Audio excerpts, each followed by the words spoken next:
On sait tous à quel point notre cerveau a besoin de divertissement, surtout après une longue journée de travail ou d'études. On a tous besoin de se relaxer, de lâcher prise. Pour certains, il s'agit de regarder un bon film, se faire un bon dîner, sortir prendre l'air, accompagné ou pas, ou tout simplement de dormir. Mais pour d'autres, c'est de donner feu vert à leur imagination, s'évader pendant quelques minutes, parfois même quelques heures.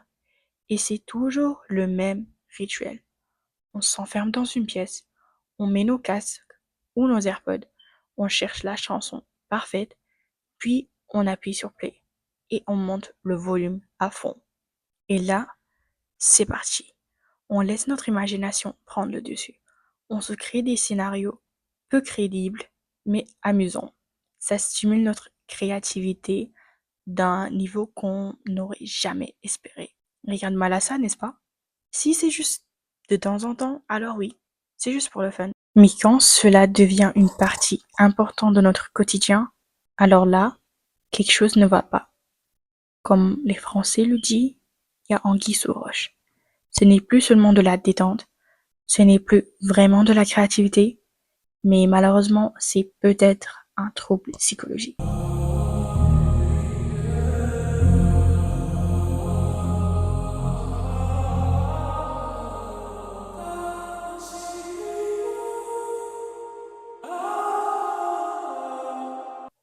Hello à tous et bienvenue dans The Binta Diary. Moi c'est Binta et ici je vous ouvre les pages de mon carnet intérieur. Je parle de tout ce qui me traverse l'esprit, de la foi musulmane à l'énergie féminine, en passant par le développement personnel, à la jeunesse et bien plus encore. Ce podcast c'est mon petit safe place et j'espère qu'il deviendra aussi le vôtre.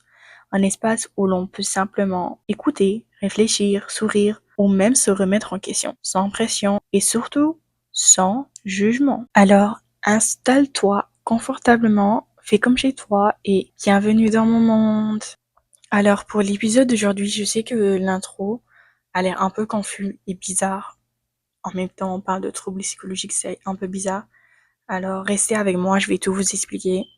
Tout d'abord, je tiens à mettre un petit disclaimer. Je ne travaille pas dans le secteur de la santé. Ce que je vais dire dans cet épisode provient à 100% des recherches que j'ai faites. Alors, ne prenez pas ce que je vous dis comme la vérité. Prenez-la comme une pincée de sel. La raison pour laquelle j'ai décidé de faire cette vidéo aujourd'hui, c'est parce que c'est quelque chose qui me concerne, c'est quelque chose avec lequel je vis chaque jour. Et c'est en scrollant sur YouTube, toujours les réseaux sociaux, que je me suis rendu compte que ce que je vivais, en fait, il y avait un nom pour ça. Et il y a certaines choses qui les causent. Alors, j'ai décidé de partager avec vous, ce qui m'arrive et qu'est-ce qui peut le causer, on va dire. Alors, le sujet d'aujourd'hui tourne autour de la rêverie compulsive ou maladaptive daydreaming en anglais. Alors, on va commencer par une petite définition. Selon ChatGPT, la rêverie compulsive ou maladaptive daydreaming en anglais est un comportement psychologique caractérisé par une tendance excessive et incontrôlable à s'immerger dans des scénarios imaginaires riches et détaillés. Ces rêveries peuvent durer plusieurs heures par jour et deviennent problématiques lorsqu'elles interfèrent avec la vie quotidienne, les relations sociales, les études ou le travail. Contrairement à la rêverie normale ou à la créativité, la rêverie compulsive est souvent vécue comme un besoin irrépressible accompagné d'un sentiment de honte ou de frustration. Elle est généralement déclenchée par des stimuli comme la musique, l'ennui, le stress ou l'isolement. Bref, en langage terrestre, ce n'est pas juste rêvasser pendant 5 minutes parce qu'on s'ennuie, c'est de vivre un film ou des films entiers dans notre tête pendant des heures au point d'oublier ce qu'on doit faire ou de repousser la réalité. C'est comme vivre une double vie dans sa tête pour que vous puissiez comprendre. Alors j'espère que cette définition vous a aidé. On va passer par des exemples. Ensuite, je vais vous expliquer la raison pour laquelle j'ai décidé de parler de ce sujet. Alors comme exemple, on a par exemple le fait de croire qu'on est une giga méga star, que tout le monde aime, Alors qu'on est juste une personne normale quand on était à la musique, ou le fait que par exemple je me prenne pour Ariana Grande quand j'écoute des high notes, ou par exemple les mecs qui se prennent pour Cristiano Ronaldo quand ils jouent. C'est tout ce qui tourne autour de l'imagination, par exemple des histoires romantiques, des scènes de vengeance, des mondes fantastiques, les trucs de mafia pour certaines personnes, mimiquer les dialogues, marcher en rond en écoutant de la musique, se sentir plus attaché à ces scénarios qu'à la réalité. Bref, j'espère que vous m'avez compris. C'est ces genres de situations où l'on agit pour une personne que l'on n'est pas, juste pour le fun, parce qu'on s'ennuie. Mais ça devient problématique quand en fait c'est plus pour le fun, mais que ça nous empêche de faire certaines tâches quotidiennes. Alors maintenant, on va passer à la raison pour laquelle j'ai décidé de parler de ce sujet. La raison pour laquelle j'ai décidé de parler de ce sujet, c'est que bien évidemment, c'est quelque chose que je vis avec depuis pas mal de temps maintenant, je pense. Je pensais que c'était quelque chose de normal, mais pas du tout en fait. Et deuxièmement, c'est parce que malheureusement, en fait, c'est quelque chose que j'ai remarqué que beaucoup de personnes romantisent la rêverie compulsive. Par exemple, je suis une fois allée sur Pinterest parce que j'avais besoin de quelques photos qui représentent la rêverie compulsive pour mon blog sur Substack. Alors je me suis dit, pourquoi pas peut-être taper Maladaptive Daydreaming, peut-être genre ça va me donner quelque chose. Et genre, il y avait clairement des quotes, genre des citations où les gens, ils romantisaient ça. C'était clairement une esthétique. Et je me suis dit, en fait, il y a quelque chose qui cloche. En fait, parce que c'est un problème que les gens vivent avec, genre, chaque jour, mais on est en train de romantiser ça pour rien, surtout les réseaux sociaux, et je ne comprends vraiment pas. Alors, c'est la raison pour laquelle j'ai décidé de parler ça. Mais la troisième raison pour laquelle j'ai aussi décidé de parler de ça, c'est parce que, à un moment donné, j'ai confondu la créativité à la rêverie compulsive. Parce que je me disais que peut-être c'est parce que je suis une personne créative, parce que je suis une personne qui aime beaucoup écrire des histoires fictives. Euh, J'aime bien dessiner tous les trucs de ce genre. Et je me suis dit, bah, ça doit être de la créativité, hein. Mais c'est en tombant sur une vidéo d'une fille sur YouTube qui parlait de ça que je me suis dit, en fait, waouh, elle m'a décrit, en fait, c'est pas du tout de la créativité, c'est un problème psychologique. Avant de continuer de parler bah, de la différence entre la rêverie compulsive et la créativité, je voulais parler des choses qui peuvent provoquer ça. Encore une fois, je ne suis pas une personne qui travaille dans le secteur de la médecine. Je ne suis pas un médecin. Tout ça, c'est des recherches que j'ai fait pour moi et pour les personnes qui vivent ça, on va dire. Alors, je suis là juste pour partager mes recherches et pour avoir une discussion en fait, parce que c'est quelque chose qui touche beaucoup de personnes et ça nous empêche en fait de vivre nos tâches quotidiennes normalement à certains moments donnés, mais partout dans le monde en fait, on dit que bah c'est des choses bêtes, c'est quelque chose qui est pas du tout réel, que bah c'est une esthétique pour certaines personnes. Alors je me suis dit que je vais en parler. Bref, maintenant on va parler, on va dire, des maladies qui peuvent être liées à ça. Le plus souvent, cette rêverie compulsive, bah, elle est liée à certaines maladies, mais ça veut pas dire que nous tous on est malades.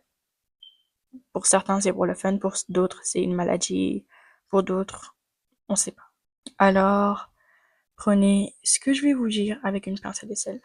Alors les maladies que j'ai fait une recherche qui peuvent apparemment causer ça sont le trouble obsessionnel compulsif ou TOC, le trouble de l'attention avec ou sans hyperactivité, TDAH ou ADHD. On a aussi l'anxiété sociale et bien évidemment la dépression. Je vais petit à petit en fait décrire un peu ces troubles et ces maladies liées à ça. Alors pour le trouble obsessionnel compulsif ou TOC, ce trouble pousse à avoir des pensées répétitives, apparemment presque même obsessionnelles, et à faire des actions de manière répétée, compulsive, pour se soulager. Dans certains cas, la rêverie peut devenir un comportement répétitif incontrôlable. presque automatique comme une compulsion mentale. On a aussi le trouble de l'attention avec ou sans hyperactivité ou TDAH ou ADHD. C'est un trouble qui rend difficile la concentration, l'organisation ou le contrôle des impulsions. Et les personnes atteintes du TDAH peuvent avoir du mal à rester attentives, être très distrait ou bouger beaucoup sans raison apparente. Et la rêverie, en fait, c'est une forme aussi d'échappatoire pour ceux qui ont du mal à se concentrer. On a aussi l'anxiété sociale, qui est la peur intense d'être jugé ou observé par les autres, surtout dans les situations sociales. Cela peut empêcher une personne de parler, de sortir ou de participer à des activités. Ces personnes anxieuses, elles peuvent en fait rêver pour s'inventer un monde où elles se sentent acceptées, plus confiantes, où ils se sentent chez eux en fait. Et cette rêverie, c'est un peu comme eux, leur échappatoire, pour vraiment être eux. On a aussi la dépression, qui est une maladie mentale qui provoque une grande tristesse, une perte d'intérêt, de l'épuisement et parfois un rempli sur soi. La rêverie devient alors un refuge, un moyen d'échapper à une réalité douloureuse ou vide de sens. Je dis ça encore une fois par rapport à mes recherches parce que je me suis dit que peut-être, c'est pas juste pour le fun et ça doit être causé par quelque chose. C'est la raison pour laquelle j'ai fait ces recherches. Mais ça ne veut pas dire que vous ou moi avons forcément ça, vous voyez. Je vous invite à faire vos recherches et si vous voulez dans le futur ou maintenant, consulter un médecin si vous vous reconnaissez avec ce peu de description. Mais comme je vous ai dit, c'est juste mes recherches. J'ai juste une pensée générale de ces troubles, mais c'est quelque chose que j'ai fait des recherches dessus parce que je me suis dit peut-être moi ou certaines personnes sont atteintes de ça parce que quand ça devient en fait répétitif, compulsif et obsessionnel, peut-être que c'est pas juste pour le fun. Avant de continuer, je voulais parler du fait que je pense que, comme vous et moi avons entendu, ces maladies qui peuvent causer ces rêveries compulsives, on peut voir qu'en fait que l'idée générale, l'aboutissement général en fait, c'est de s'évader, de se créer un monde où on est accepté, de fuir la réalité en quelque sorte. Et c'est quelque chose qui m'arrive à moi, mais aussi je sais que ça arrive à beaucoup de personnes. C'est quelque chose qui est pas du tout normal. Genre, je dis ça dans le sens où si tu fais ça juste pendant quelques minutes ou quelques heures pendant ta journée et que ça te dérange pas du tout, alhamdoulilah pour toi. Mais par exemple, quand en fait c'est récurrent ou par exemple tu fais quelque chose ou tu regardes juste un film normal, chill, et que tout d'un coup t'as ce besoin de t'imaginer dans ce scénario ou d'imaginer quelqu'un dans ce scénario, bah il y a un problème et faut qu'on règle ça. Et c'est pas pour dire que vous et moi devons avoir honte de ça parce que c'est des choses qui arrivent dans la vie et il y a toujours une solution à quelque chose dans la vie. Alors, peut-être que mon conseil à moi, c'est pas quelque chose qui m'arrive, mais mon conseil à moi, c'est peut-être de faire en sorte que la vie soit beaucoup plus possible et que la réalité soit beaucoup plus vivable pour certaines personnes qui vivent ça ou que vous connaissiez qui sont en train de vivre ça. Et maintenant, on va passer à la différence entre la rêverie compulsive et la créativité. Parce que c'est l'une des raisons pour laquelle j'ai décidé de parler de ce sujet. Parce que je confondais ces deux-là. Alors que c'est pas du tout le cas, il y a une différence. Alors pour vous aider aussi à faire cette différence comme j'ai pu la faire, on va passer par certaines catégories. On va commencer par le but de la pensée. Quand on parle de créativité, c'est pour utiliser notre imagination pour construire quelque chose dans un monde réel. On pense à produire quelque chose, une idée, un œuvre, un projet. Elle est intentionnelle, en fait, la pensée créative. Et elle est souvent, ou on va dire tout le temps, peut-être reliée à la réalité. Alors que quand on parle de rêverie compulsive, c'est plutôt créer un monde imaginaire pour fuir celui dans lequel on vit déjà. On fuit la réalité, on se réfugie dans nos rêves souvent sans but concret. Elle est impulsive et très difficile à contrôler pour certains. Alors, déjà, avec le but de la pensée, entre la rêverie compulsive et la créativité, il y a déjà cette différence qui nous montre que c'est pas la même chose. L'une sert à créer quelque chose de concret alors que l'une n'a pas de but concret. C'est juste pour s'évader en fait. Il y a pas de deuxième étape à ça. Puis on a le temps passé. Quand on écrit par exemple une histoire pendant 2 heures de temps et qu'on avance dans un projet, bah, on s'exprime pendant cette période précise. Par exemple, quand on écrit pendant 1 heure de temps par jour ou on peint pendant le week-end, bah, ce temps-là, il est passé dans quelque chose de concret encore une fois. Alors que si tu passes 2 heures à vivre cette histoire dans ta tête sans rien faire d'autre, là on sort du cadre créatif. On va dire que c'est une perte de temps, bien évidemment. Et malheureusement, quand on passe notre temps à rêver compulsivement, bah souvent, sans qu'on s'en rende compte, on néglige des tâches importantes, on oublie certaines choses et ça nous aide pas du tout dans notre vie quotidienne, sachant à quel point la vie d'aujourd'hui, bah, ça se passe très vite et quand on passe des journées à rêver de tout et de rien, sans but concret, bah, malheureusement, on réalise pas trop de choses dans notre vie. On a aussi le contrôle. Avec la créativité, c'est toi qui contrôles l'histoire, c'est toi qui contrôles le script, le scénario, les personnages, on va dire. Alors qu'avec la rêverie compulsive, c'est l'histoire qui te contrôle. Par exemple, si tu regardes, j'avais donné l'exemple de si je regardais un film et que bah, le film c'est sur quelque chose, on va dire par exemple de thriller et que je m'imagine en étant en vivant le même scénario. Là, c'est l'histoire qui me contrôle. J'arrive même plus, en fait, c'est quelque chose d'impulsif que je n'arrive même plus à contrôler. Avec la créativité, tu peux choisir quand et comment tu crées. Tu as un certain contrôle. Mais avec la rêverie compulsive, c'est souvent plus fort que toi et tu te laisses emporter sans vraiment le vouloir, malheureusement. On a aussi le résultat. Avec la créativité, bah, ça te laisse quelque chose entre les mains. Ça mène à une production concrète, un dessin, une chanson, un poème, un livre, n'importe quoi. Mais avec la rêverie compulsive, malheureusement, ça te laisse souvent avec un vide ou avec un sentiment de perte de temps. C'est quelque chose que je ressens énormément, je pense. En fait, je pense même pas. C'est quelque chose que je ressens énormément chaque fois que j'entre dans ce cycle.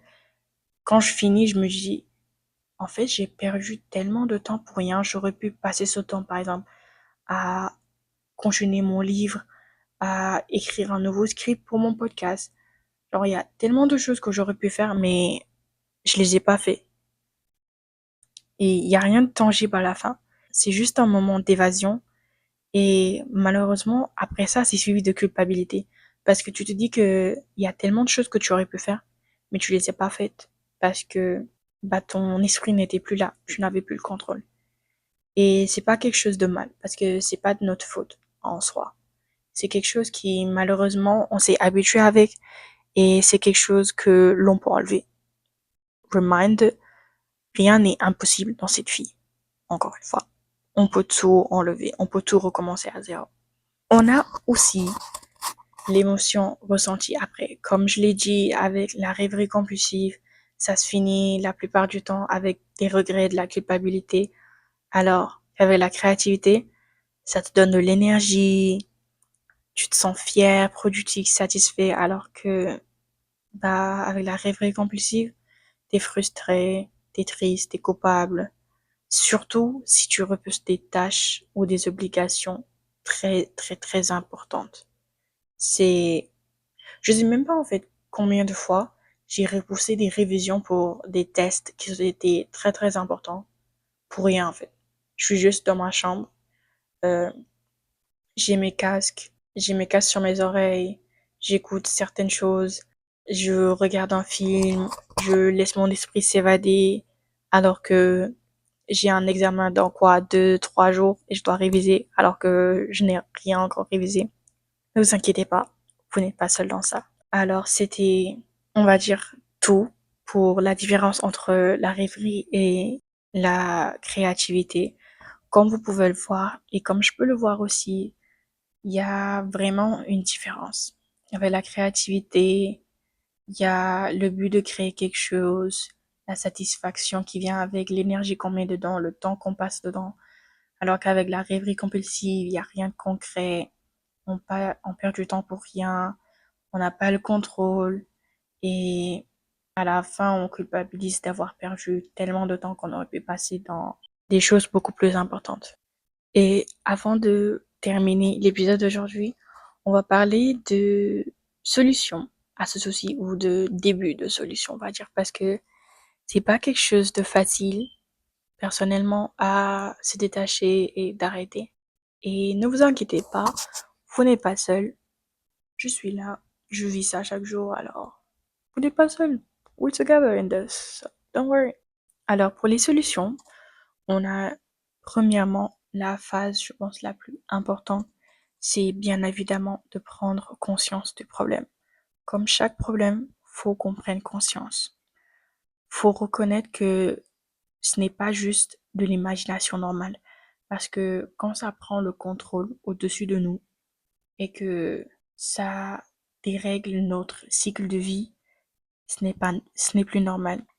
Quand la rêverie t'empêche de vivre pleinement ta vie, c'est peut-être qu'il est temps d'agir et qu'il est temps de rechercher la raison pour laquelle je suis en train de rêver un peu trop. Pourquoi c'est important? C'est parce que beaucoup de gens ne réalisent pas que leur rêverie est excessive ou nuisible.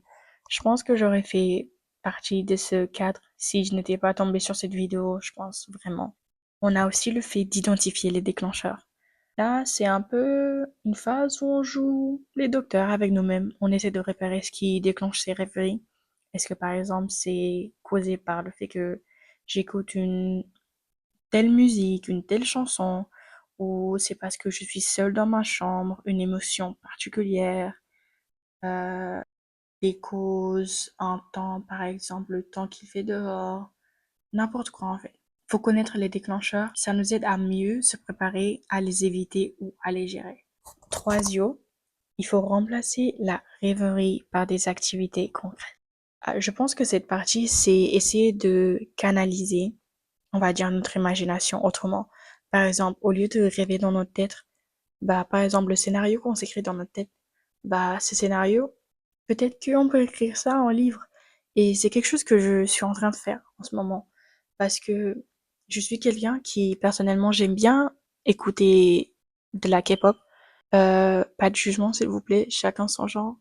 J'écoute bien évidemment la version des acapella. Du coup, j'aime bien écouter la K-pop et je me crée des scénarios vraiment, vraiment genre waouh quand j'écoute certaines chansons. Alors je me suis dit en fait, pourquoi pas créer un livre? Parce que je suis quelqu'un qui aime bien écrire. J'écris des livres depuis que je pense, 11 ans, 12 ans. Du coup, je me suis dit, bah, je vais créer un livre sur ça. Parce que je pense que j'ai créé un scénario tel qu'en fait c'est digne d'un livre. Du coup, je me suis dit, bah maintenant, je vais créer un livre avec. Et Inch'Allah, ça va bientôt venir sur Wattpad, mais c'est en anglais. Alors, quand ça sera dehors, bah, je vous le dirai et vous me direz ce que vous pensez. Pas de mes pensées.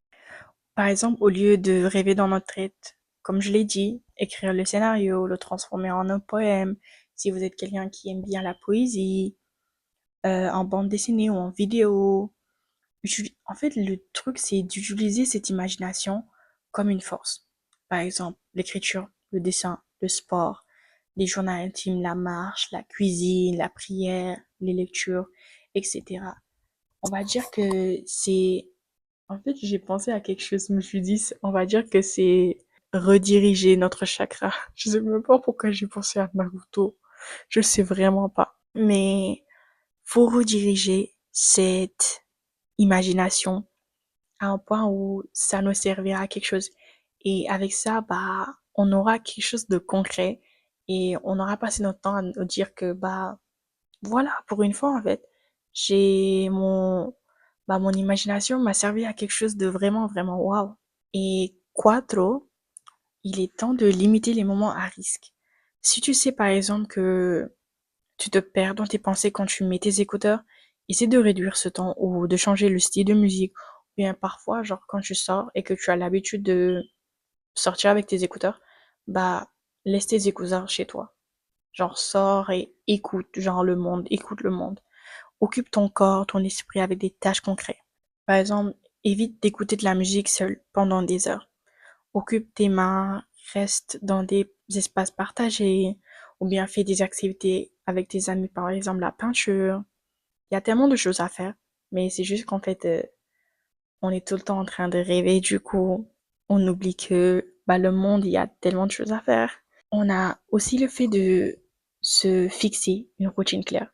C'est quelque chose que je n'ai pas réussi à faire pour le moment, malheureusement, mais j'y travaille, j'y travaille. Il faut se créer un emploi du temps, même s'il est simple, bah, faut le faire. Si ça, il n'y a pas lieu d'être, en fait, que ça soit un planning militaire. C'est juste un minimum de cadre où, bah, genre, ça sera consistant. Pourquoi c'est utile? Parce que avec une routine structurée, tu as moins de place. Like, tu as moins de temps à passer à rêver de futilité. On a aussi le fait d'être bienveillant envers soi-même. Parce que c'est quelque chose que j'ai découvert en fait. Parce que quand j'ai su que je vivais ça en réalité et pas de la créativité, bah, j'étais pas très gentille avec moi-même, pour être honnête. Et je pense que c'est quelque chose de très important. Si tu es pas bienveillant envers toi-même, alors personne ne le sera en fait. C'est une bataille que tu es en train de vivre avec toi-même. Et pour cela, faut que, faut que tu sois doux, faut que tu sois gentil avec toi-même, que tu comprennes que oui, c'est dur. C'est quelque chose que je veux que ça arrête en fait. Je veux que ça sorte de moi. Mais genre, c'est pas quelque chose qui peut disparaître d'un jour au lendemain en fait. C'est quelque chose qui prend du temps et de l'attention, mais surtout de l'affection et de la bienveillance envers soi-même. Se culpabiliser, ça va faire que aggraver le cycle en soi. Il faut être patient avec nous-mêmes. Et dernier conseil ou solution, c'est de parler à un professionnel. Si tu sens que tu n'arrives pas à en sortir seul, alors n'aie pas honte d'en parler à un psychologue ou à un conseiller ou même à un ami en fait. Ce n'est pas un caprice, c'est un vrai trouble et il mérite d'être pris au sérieux. Quand c'est nécessaire, si la rêverie cause une vraie souffrance, par exemple de l'isolement, le chute des notes, la fatigue mentale, je pense que peut-être faudrait aller parler à un professionnel. Et voilà, c'est la fin de cet épisode. Pour conclure, rêver, c'est quelque chose d'humain et c'est quelque chose de tout à fait normal. Mais il y a toujours une limite à certaines choses et il faut savoir quand s'arrêter. Si tu te reconnais dans ce que j'ai partagé aujourd'hui, sache que tu n'es pas seul. Moi-même, je vis avec ça. Et chaque jour que je fais, j'essaie de m'améliorer petit à petit. Beaucoup de gens vivent ça en silence. Et le plus important, c'est qu'il existe des solutions. Ce n'est pas facile, mais faut jamais oublier que dans cette vie, rien n'est impossible. Et ce n'est pas quelque chose d'embarrassant, alors n'hésitez pas à vous ouvrir à vos proches et d'essayer de changer.